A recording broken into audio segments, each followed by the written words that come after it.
अल्हम्दुलिल्लाहि वकफ़ा वसलामुन अला इबादिहिल्लज़ीना इस्तफ़ा अम्मा बादु फ़अऊज़ु बिल्लाहि मिनश शैतानिर रजीम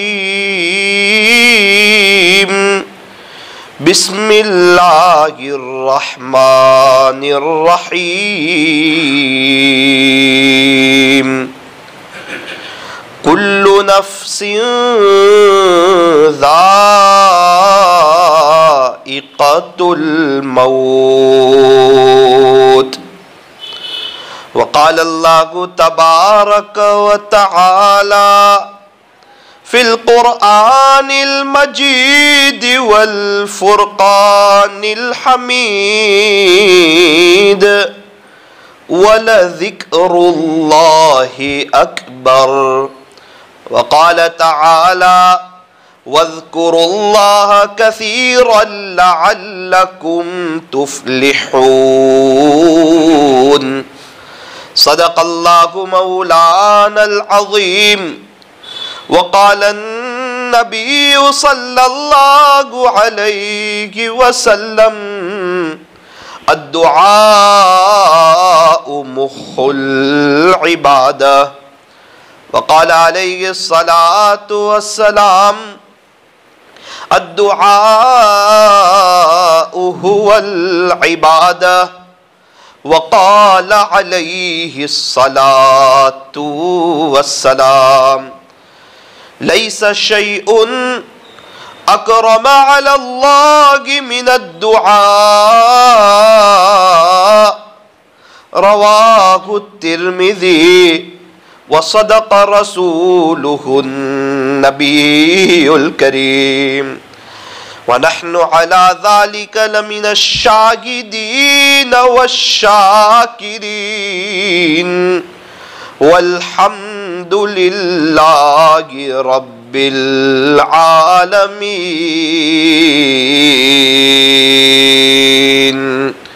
दुरूद शरीफ पढ़ लीजिए।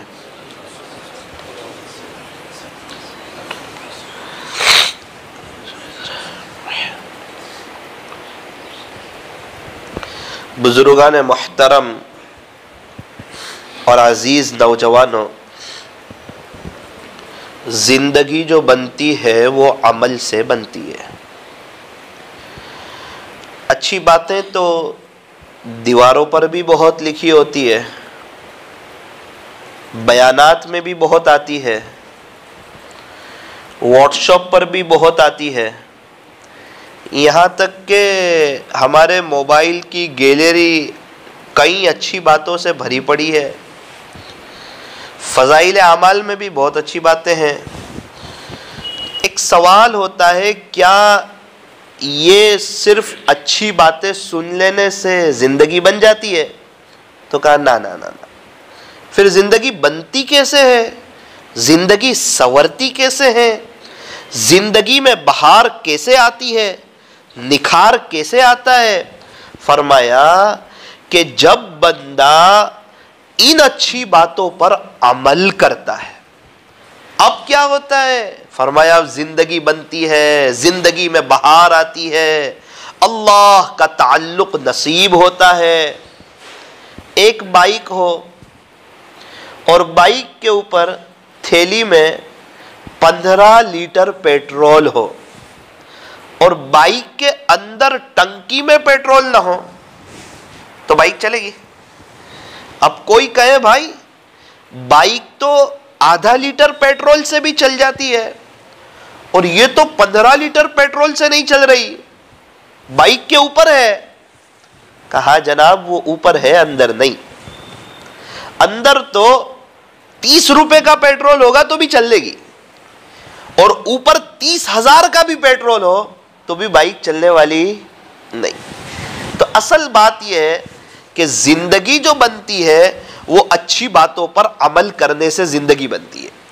इसलिए हम कोई भी दीनी मजलिस में बैठे, चाहे फ़ज़ाइल गश्त हो, दरमियानी बात हो, आखिरी बात हो, फ़ज़ाइल अमाल की तालीम हो या अपने घर की तालीम हो या हमारे यहाँ कोई जमात आई हुई हो, चाहे कोई सीधा साधा आदमी बात कर रहा हो, ये ना देखे कौन बोल रहा है, ये देखे किसकी बात कर रहा है।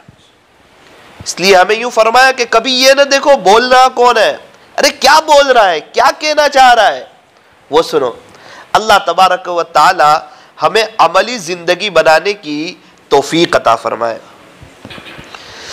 एक बाप होता है, उसके यहाँ जब कोई मेहमान आते हैं, काफ़ी मेहमान आए, उसने अपनी दुकान पर बैठने वाले आदमी को बुलाया और कहा, देख बेटा मेहमान आ चुके हैं, 7-8 मेहमान हैं, आप 4 बिरयानी ले आओ, 2 दाल चावल ले आओ, थोड़ा सा फ्रूट ले आओ, ये ठंडा ले आओ।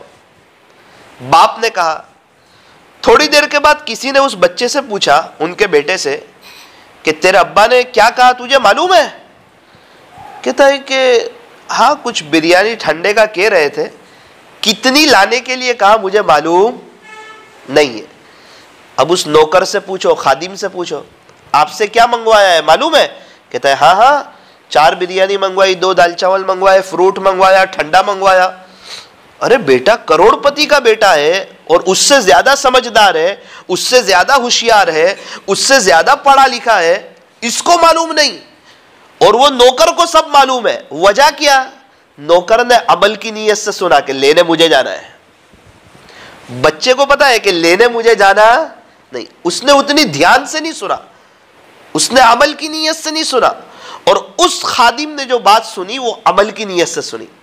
इसलिए फरमाया कि इंसान कहीं भी दीनी मजलिस में बैठे, दीनी मुजागरे में बैठे, वो क्या करे? फरमाया कि अपनी एक नीयत बनाए कि इंशाअल्लाह मैं अमल करूंगा, क्योंकि जिंदगी जो बनती है वो अमल से बनती है। किसी शायर ने कहा, अमल से जिंदगी बनती है, जन्नत भी जहन्नम भी, ये खाकी अपनी फितरत में न नूरी है न नारी है। यूं फरमाया, है अमल लाजिम, अल्लाहु अकबर, है अमल लाजिम तकमील तमन्ना के लिए।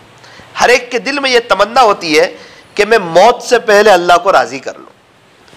मैं जब अल्लाह के पास जाऊं ना, इस हाल में जाऊं कि मेरा खालिक, मेरा मालिक, मेरा पालनहार, मुझे पैदा करने वाला, सारी दुनिया का निजाम चलाने वाला अल्लाह मुझसे खुश हो, मुझसे राजी हो, ताकि मेरी कब्र में भी राहत हो जाए, कब्र मेरी ताहद निगाह वसी हो जाए। और कब्र का एसी यानी अल्लाह कब्र में जो है वो जन्नत की खिड़की खोल दे, बगैर हिसाब किताब के अल्लाह मुझे जन्नत में दाखिला नसीब फरमाए, मैं आसानी से पुल सिरात पर से गुजरूं, हौज़े कौसर पर मुझे जो है ना जामे कौसर नसीब हो, और अल्लाह जन्नत में मुझे हमारे नबी का पड़ोस अता फरमाए।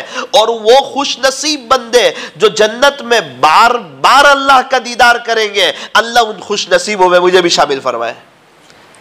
तो ये सब कैसे होगा? सोच के होगा? सोच के तो होता नहीं। मुझे अभी चाय पीनी हो, सोच के आ जाएगी। पानी पीना हो, सोच के आ जाएगा। अभी नवसारी जाना हो 5 मिनट में, सोच के चला जाऊंगा। इससे पता चला कि सोच के काम नहीं बनता, सोच के साथ अमल से काम बनता है। बयान सुना, नदामत भी हुई। मौलाना तारिक जमील साहब की एक क्लिप सुनी, रोए भी बहुत। 2 दिन के बाद फिर बोले फिर जाते वहीं हो गए। क्या हुआ? कैसा लगता है कि ये दिल भी जो है ना, ये मेड इन चाइना हो गया है। तो इसको मेड इन मदीना बनाना है कि नहीं? ईमान कैसा हो? तो कहा सहाबाए किराम के जैसा हो। सहाबाए किराम के क्या कहने? आका फरमाते हैं जिसका खुलासा, अस्हाबी का नुजूम, कि मेरे सहाबा तो सितारों के मानिंद है। अल्लाहु अकबर कबीरा। आसमान किससे चमकता है? फरमाया कि सितारों से। दुनिया की रौनक के बारे में बता रहे हैं कि दुनिया किनसे चमकी जरिए के तौर पर। आका फरमा रहे अस्हाबी कन नुजूम, मेरे सहाबा तो सितारों के मानिंद है। पहले जमाने में सितारों के जरिए रास्ते का पता चलता था, वक्त का पता चलता था, अभी भी मेरे कई ऐसे साथी हैं जो सितारे को देखकर बता देते हैं कि किबला इस तरफ है, वक्त इतना हुआ है, ये सितारा यहां आएगा तो इतना वक्त होगा। मैं ताज्जुब में रह जाता हूं। मैंने पूछा आपको कैसे मालूम? बोले मौलाना कई रातें अल्लाह की कुदरत में गौर व फिक्र करते करते गुजार दी। फिर मुझे कहने लगे मौलाना ये इतनी बड़ी गेम है आसमान पर। आजकल नौजवान गेम के बड़े शौकीन होते हैं, PUBG game, free fire game. और ये अफसोस की बात है। अफसोस की बात क्यों है? क्योंकि ये दुनिया टाइम पास की जगह नहीं है। ये यहां की तो हर सेकंड कीमती है, हर लिमिट, हर लम्हा कीमती है और हर मिनट कीमती है। और जो वक्त भी चला गया दोबारा लौट के नहीं आएगा। आज तहज्जुद का वक्त चला गया, अब आएगा। इशराक का वक्त चला गया, अब आएगा। असर बात बड़ा कीमती वक्त होता है, उस वक्त में अल्लाह का जिक्र करना चाहिए। वो वक्त आएगा लौट के? ना ना, मौत तक नहीं आएगा, कभी भी नहीं आएगा। क्यों? फरमाया गया वक्त फिर हाथ आता नहीं, गया वक्त फिर हाथ आता नहीं, मरा बेल घास खाता नहीं। बेल मर गया, अब घास खाएगा। 20 किस्म का खाना बना हुआ है और इंसान मर गया, खाना खाएगा? का मरा हुआ खाना नहीं खा सकता। एक वक्त चला गया, वो दोबारा लौट के नहीं आ सकता। थन से जो दूध निकल गया वो दोबारा थन में नहीं जा सकता। मेरे अजीजों, हर वक्त कीमती है, हर घड़ी कीमती है, हर लम्हा कीमती है। कदर करने वालों से पूछो कि ये अय्याम कितने कीमती है। वो वक्त जाये करने के लिए तैयार नहीं। एक बुजुर्ग के पास एक आदमी आया, हजरत कुछ वक्त चाहता हूं। अच्छा भाई क्या बात करोगे? ऐसे ही फ्री में कुछ वक्त, कुछ ऐसे ही बात करना चाहता हूं। हजरत ने फरमाया जितना वक्त चाहिए उतना ले ले, पहले सूरज को रोक ले। अगर वो रुक गया तो वक्त दे दूंगा। अगर तू सूरज नहीं रोक सकता तो मेरे पास भी वक्त नहीं है। और जो वक्त की कदर नहीं करता, दुनिया भी उसकी कदर नहीं करती। दुनिया में जितने लोग गुजरे, चाहे वो अहलुल्लाह बने, मशाइख बने, साहिब निस्बत अकाबिरीन बने, मुफस्सिरीन बने, मुहद्दिसीन बने, फुकहा बने, या कोई दुनियावी एतबार से बड़े बने, कोई बड़े ओहदे पर पहुंचे, या कोई अच्छा बड़ा डॉक्टर बना, आप बैकग्राउंड में जाओगे तो हर एक ने वक्त की कदर की होती है। वक्त की कदर, और उसके बाद इंसान क्या बनना चाहता है, जो उसकी सोच होती है, उस सोच पर वो मेहनत करता है, अल्लाह उसके लिए हजारों रास्ते खोल देता है। अब अगर गलत सोच हो तो उसका अपना मुकद्दर है, उसकी अपनी गलती है, वो अपनी सोच को दुरुस्त करे। एक इंसान की तश्कील हुई कि आपको 4 महीने के लिए अल्लाह के रास्ते में जाना है। अब मैं घर जाके मशवरा करूंगा। अच्छा, तो उनको कहना पड़ता है भाई मशवरे 2 किस्म के होते हैं, एक जाने का मशवरा और एक न जाने का मशवरा। आप जाने का मशवरा करना। अब अगर उसके दिल का इरादा मजबूत है, उससे कहना चाहिए पहले तेरे दिल से पूछ क्या कहता है, तुझे जाना है कि नहीं। मैं अब्बा से बात करूंगा, कोई बात नहीं, तू अब्बा से बात कर, तेरे अम्मी से बात कर, तू तेरी अहलिया से बात कर, तू मशवरा कर, लेकिन ये देख तेरा दिल तैयार है, तेरा दिल कह रहा है मुझे जाना है, और अल्लाह देख रहे हैं। अल्लाह की नजर दिल पर होती है। वो क्या अच्छा हो कि तेरे 120 दिन अल्लाह के रास्ते में हो, 120 दिन की तहज्जुद, 120 दिन की इशराक, 120 दिन की चाश, 120 दिन की अव्वाबीन, और 120 दिन तक पहली सफ में नमाज का पढ़ना, और 120 दिन तक फजाइल अमल की तालीम और पूरी फजाइल अमल का सुनना, और कान के रास्ते से दिल में बात का उतरना, और ये मस्जिद की 4 दीवारी और अमीर की ताबेदारी। फिर क्या होता है? तो का सोहबत का असर होता है। इंसान मस्जिद की 4 दीवारी में अपने वक्त को गुजारता है तो फिर फरिश्ते क्या करते हैं? तो का अल्लाह की नाफरमानी नहीं करते। बंदा जब 4 महीने अल्लाह के रास्ते में लगाता है तो उसके अंदर बहुत सी बातें पैदा होती है, वो जो निकलने वाला उसको समझ सकता है। कल एक शख्स से मुलाकात हुई, मौलाना भी थे माशाअल्लाह, सुन्नत के मुताबिक चेहरा। मैंने पूछा कहां से आया? बोले 4 महीने। 4 महीने गया, 15 दिन तक तो सेविंग करता रहा, फिर थोड़ा थोड़ा इरादा हुआ कि थोड़ा एक पटा रख लूं। महबूब सल्लल्लाहु अलैहि वसल्लम की सुन्नत है, सुन रहा है ना तालीम में, खुद भी बोल रहा है, हुजूर के तरीकों में 100% कामयाबी है। सवाल होता है भाई, निकलने वाला हर कोई तो आलिम नहीं होता, हर एक से क्यों बुलवाया जा रहा है? का दुकान पे बैठने वाला हर कोई आलिम नहीं होता, लेकिन हर कोई सेल्समैन हो रहा है कि नहीं, ग्राहक को अपना माल बेच रहा है कि नहीं? उसको बुलवाया इसके लिए जा रहा है कि जे बोले तेना बोर वेचा है। जब ये अल्लाह के दीन के बारे में बोलेगा तो गैर की दावत को कबूल नहीं करेगा। मेरी दुकान पर अगर मैं कपड़े के फजाइल बयान करूंगा और बोलता रहूंगा कपड़े के बारे में, तो मैं कभी जूते की दुकान शुरू नहीं करूंगा। क्यों? मैं तो बोल रहा हूं, कपड़े के फजाइल बता रहा हूं, ये इतने रुपए मीटर है, ये इतने अच्छे वाला है, ये इतने अच्छे वाला है। तो जब इंसान बोलेगा, अल्लाह से होने को बोलेगा, ईमान को बोलेगा, यकीन को बोलेगा, क्योंकि वो कुछ ना कुछ बोल रहा है। क्या बोल रहा है? पैसा बोल रहा है, हाई दुनिया बोल रहा है, हाई क्रिकेटर बोल रहा है, हाई हीरो बोल रहा है, मोबाइल मोबाइल, दोस्त दोस्त, गेम गेम, गफलत, गीबत, यहां की बात, वहां की बात, ईरान तुरान की बात। अल्लाह ताला ने हजरत जी मौलाना इलियास साहब रहमतुल्लाह अलैह के दिल में एक दाइया पैदा फरमाया कि हर कोई क्या बोले? तो कहा ईमान बोले, यकीन बोले, अल्लाह से होने को बोले कि करने धरने वाली जात एक अल्लाह की है। क्या बोले? फरमाया कि ये बोले कि सारी दुनिया के इंसान और जिन्नात मिलकर एक आदमी को नफा पहुंचाना चाहे। ये कोई मामूली जुमला नहीं है।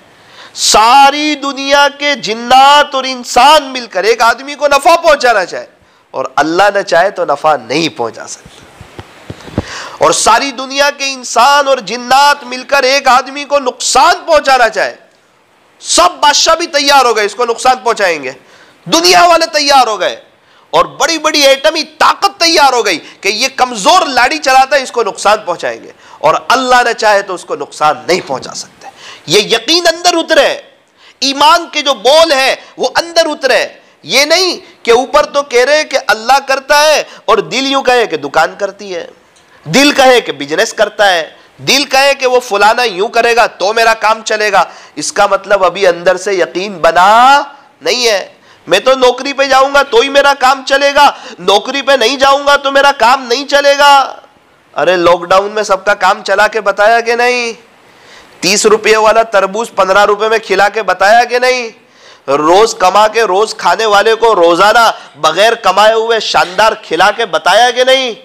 दुकानें बंद है, फैक्ट्रियां बंद है, बाजार बंद है, क्या सब्जी नहीं आई, क्या गोश्त नहीं आया, क्या फल फ्रूट नहीं आए? हर कोई कह रहा है कि हर साल इतना अच्छा नहीं खाया था जितना इस साल रमजान में खाया। रिस्क तो अल्लाह ने पहुंचाया, मुंह बंद नहीं किया। कोई एक ऐसा बताओ जो कहे कि मैं लॉकडाउन में भूखा मरा इसलिए मर गया। लॉकडाउन में पूरी दुनिया वालों को रिस्क पहुंचा करके बताया कि रिस्क देने वाली जात मेरी है, रिस्क के खातिर कभी मुझे नाराज न करना, झूठ न बोलना, दुकान पर धोखा न देना, ताना न देना, ऐब बताए बगैर माल न बेचना, और ग्राहक को खुदा मत समझ लेना। ये ग्राहक तेरा खुदा नहीं है। हाँ, अखलाक से बात करना, सिफात से बात करना, लेकिन उसको खुदा मत समझना कि ये चला गया तो अब मेरा काम नहीं चलेगा। ना ना, रिस्क देने वाली जात अल्लाह की है। झूठ मत बोलना उसको कि झूठ बोल के भी माल बेचना ही पड़ेगा, मामला मुश्किल हो जाएगा, गलत पैसा आएगा, वो खाएगा, उसकी नस्लें खाएगी, फिर क्या होगा? तो का घर में बेदीनी आएगी, बेदीनी आएगी तो परेशानी आएगी, टेंशन आएंगे। 2 काम बनाने जाएगा 4 काम बिगड़ जाएंगे, 4 काम बनाने जाएगा 8 काम बिगड़ जाएंगे। अब क्या हुआ? का परेशानियों ने घेर लिया। क्या हुआ? का कमाई हलाल नहीं थी। इसलिए मेरे अजीजों, बड़े चौकन्ना रहकर अपनी जिंदगी को गुजारना। और लॉकडाउन में अल्लाह ने एक दूसरा सबक सिखाया, बड़ा कीमती सबक सिखाया कि इंसान, जब तू लॉकडाउन में 6 महीने दुकान बंद रख सकता है, 4 महीने दुकान बंद रख सकता है, तब भी मैं तुझे खिला सकता हूं, तो याद रख, अजान के साथ अगर तू दुकान बंद करे तब भी मैं तुझे खिला सकता हूं। जब लॉकडाउन में 4 महीने दुकानें बंद रह सकती है, तो नमाज के लिए 15 मिनट भी दुकान बंद रह सकती है। मेरा दिल तो बाग बाग हो गया जब मैं एक पंचर वाले की दुकान पर गया, वहां लिखा था कि नमाज के वक्त दुकान बंद रहेगी। मैंने कहा कितनी बड़ी दावत दे रहा है। गैर लोग भी देख रहे हैं कि हमको कहीं ये बोर्ड नजर नहीं आता और ये लिखता है नमाज के वक्त दुकान बंद रहेगी। आज दुकान बंद क्यों है? का घर में किसी का इंतकाल हो गया। आज दुकान बंद क्यों है? का साहब खरीदी के लिए गए हुए हैं। आज दुकान बंद क्यों है? तो का घर में शादी है। अच्छा भाई आज दुकान बंद क्यों है? सेठ नमाज के लिए गए, 15 मिनट बाद आएंगे। ओहो, ये भी दावत बन गई उसके लिए। कहां गए? का अल्लाह को राजी करने के लिए गए। बिजनेस का वक्त है, ग्राहक चला जाएगा। हाँ, वो 2000 का चला जाएगा तो वो 5000 का ग्राहक भेजने पर कादिर है। रिस्क देने वाली जात अल्लाह की है। फरमाया खुदा तो रिस्क देता है कीड़ों को पत्थर में, ए इंसान तू क्यों परेशान है हीरे मोती के चक्कर में। उड़ा जा आसमां में या फिर लगा गोता समंदर में, तुझे इतना ही मिलेगा जितना लिखा है तेरे मुकद्दर में। मुकद्दर से ज्यादा और वक्त से पहले किसी को मिलता नहीं। मुकद्दर में जो रोजी लिखी है वो हर हाल में अल्लाह देगा। सवाल होता है कि इंसान कैसे लेता है। अगर हलाल के रास्ते से लेगा तो उसकी खुशनसीबी है, अगर हराम के रास्ते से लेगा, सूद के रास्ते से लेगा, झूठ बोलकर लेगा तो इसकी बड़ी बदनसीबी है। अरे अल्लाह सबको ही हलाल के रास्ते से दे दे तो उसको पूछने वाला कौन है? सवाल होता है। फिर दे दे सबको, फिर इम्तिहान कैसे होगा? इम्तिहान कैसे होगा? पता कौन चलेगा कि अल्लाह का कौन है, मुजरिम कौन है, गलत रास्ते पर कौन जा रहा है? कह तो दिया कि रिस्क देने वाली जात मेरी है, तू अपने बस की मेहनत कर, कोशिश कर। 18,000 किस्म की मखलूकात को अल्लाह ने बनाया, सिर्फ एक इंसान है जो कमाने के लिए जाता है, बाकी सबको अल्लाह खिला रहा है। हाँ, परिंदों के घोंसले में रिस्क नहीं आता है। परिंदे सुबह जाते हैं, खाली पेट जाते हैं, भरे हुए पेट वापस आते हैं। इंसान को कहा कि तू असबाब इख्तियार कर, लेकिन असबाब पर भरोसा ना कर, मुसब्बिबुल असबाब की तरफ नजर रख, अल्लाह की तरफ नजर रख। ए इंसान, तू दिन में रिस्क को तलाश कर। ए इंसान, तू दिन में रिस्क को तलाश कर और रात में रिस्क देने वाले को तलाश कर। रात हो तो मीठी नींद सो जा, तो कहा ना ना ना। जो अल्लाह से मोहब्बत का दावा करे और मीठी नींद सो जाए वो अपने दावे में झूठा है। क्या हर आशिक अपने माशूक के साथ तन्हाई नहीं चाहता? फिर क्या करे? तो कहा कि महरूम कौन? तो कहा जिसके पास 9 घंटे की रात हो और 2 रकात तहज्जुद की ना पढ़ सके, 2 रकात तहज्जुद की ना पढ़ सके। खाने के लिए वक्त है, दोस्तों के लिए वक्त है, मोबाइल के लिए वक्त है, मुसल्ला बिछाने के लिए वक्त नहीं। क्या करे? अलार्म रखे 4:30 बजे का, 5 बजे का। अभी तो सुबह सादिक 5:40 के करीब हो रही है। उठे? कैसे उठेंगे? अल्लाह से तौफीक मांगे, दिल पर ले ले कि मुझे उठना है। फिर क्या होगा? तो कहा तहज्जुद की बरकत से सेहत मिलेगी। सेहत, आज बहुत लोग परेशान है सेहत के लिए। कोई आंख के एतबार से परेशान, कोई शुगर के एतबार से, कोई प्रेशर के एतबार से, कोई कान के एतबार से, कोई हार्ट के एतबार से, कोई दिमाग के एतबार से, कोई पथरी के एतबार से। पथरी का न होना कितनी बड़ी नेमत है, जरा उनसे पूछो जिनको पथरी हुई है। और दाढ़ का सही सालिम होना कितनी बड़ी नेमत है, उनको पूछो जिन बेचारों की दाढ़ दुख रही है।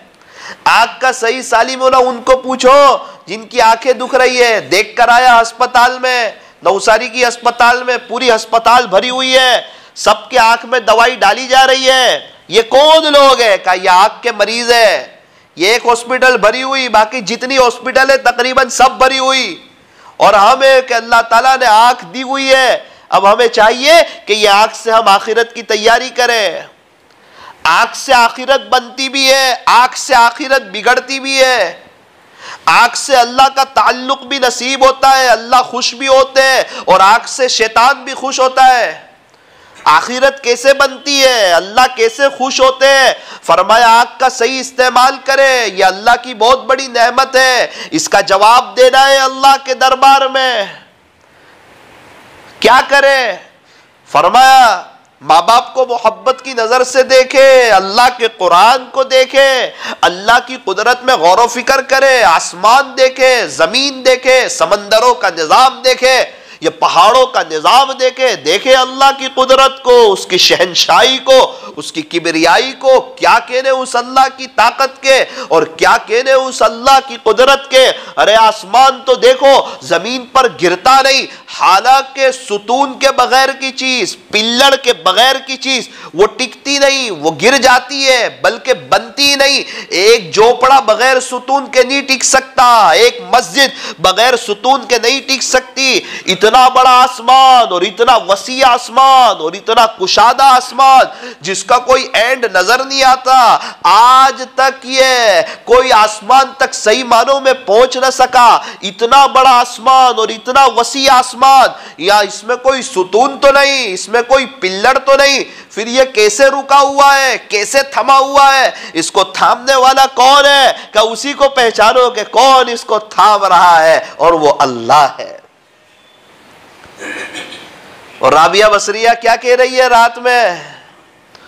रात में अल्लाह से मुनाजात कर रही। फिर कौन है? का काली कलोटी औरत है। क्या करती है? तो का काम वाली है, एक के घर में काम कर रही है।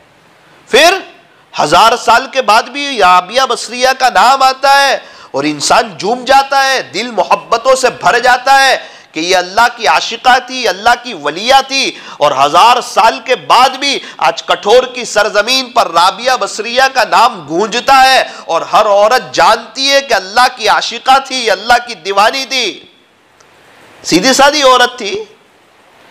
फिर क्या हुआ? का दिल का सौदा अल्लाह से किया, जवानी अल्लाह पर फिदा की, जिंदगी गुजारने का हक अदा किया, अपने मालिक पर जवानी फिदा की। अल्लाह ने कितने ऊंचे मकाम से नवाजा। रात का वक्त है, सब लोग मीठी नींद सो रहे हैं, और राबिया बसरिया की मुनाजात हो रही। अल्लाह जिससे खुश होते हैं ना, जिसको कोई मकाम देना चाहते हैं, जिसको आगे बढ़ाना चाहते हैं, उसको रात को उठने की तौफीक अता फरमाते हैं, दुआ की तौफीक अता फरमाते हैं। ये सब अलामात है। सिर्फ सोच के काम नहीं होता, उसके लिए मेहनत है, कोशिश है, कुर्बानी है। नमाज के लिए आओ मस्जिद में, कैसे आओ? अदब से आओ। अल्लाह के घर की अजमत को लेकर के आओ।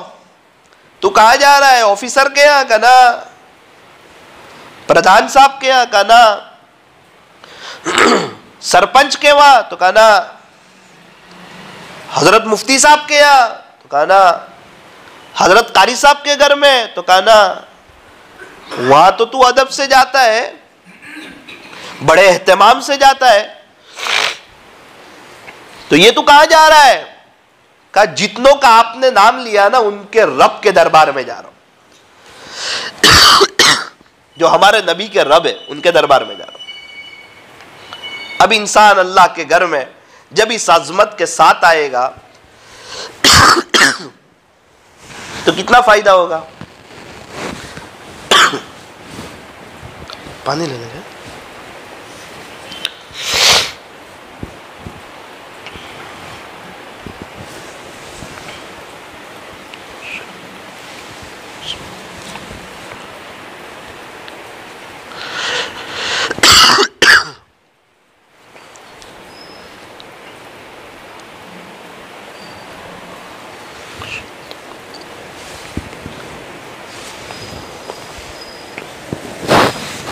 दुरूद शरीफ पढ़िए।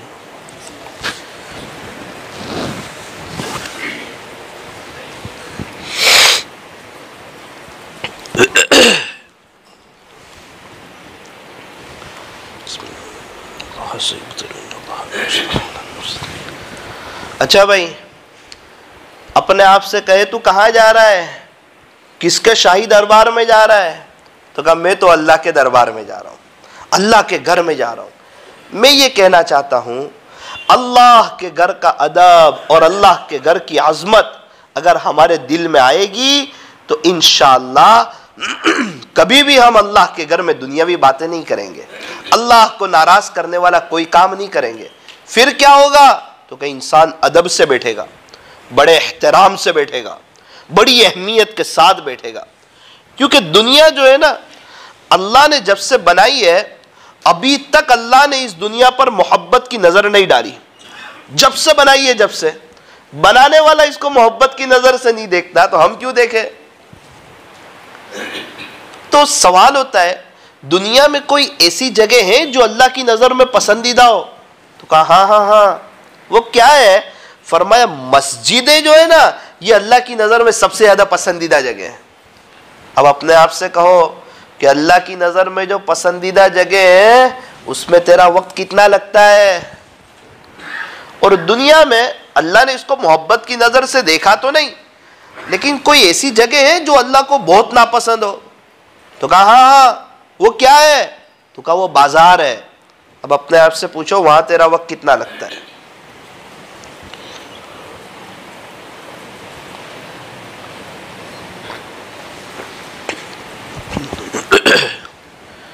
अल्लाह तबारक व ताला हम तमाम को अमल की तौफीक अता फरमाए और आखिरत को सामने रखकर अल्लाह हमें ज़िंदगी गुजारने की तौफीक अता फरमाए।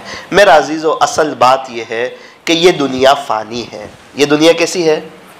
फ़ानी है, ख़त्म हो जाने वाली है। सहाबा किराम ने हमारे नबी ताजदार मदीना फ़ख्र दो जहां रसूल अरबी हज़रत मुहम्मदुर रसूलुल्लाह सल्लल्लाहु अलैहि वसल्लम की सोहबत में रहकर चार बातें बहुत अच्छी तरीके से सीख ली थी। उसमें से पहली बात यह कि ये दुनिया फ़ानी है, ये दुनिया ख़त्म हो जाने वाली है।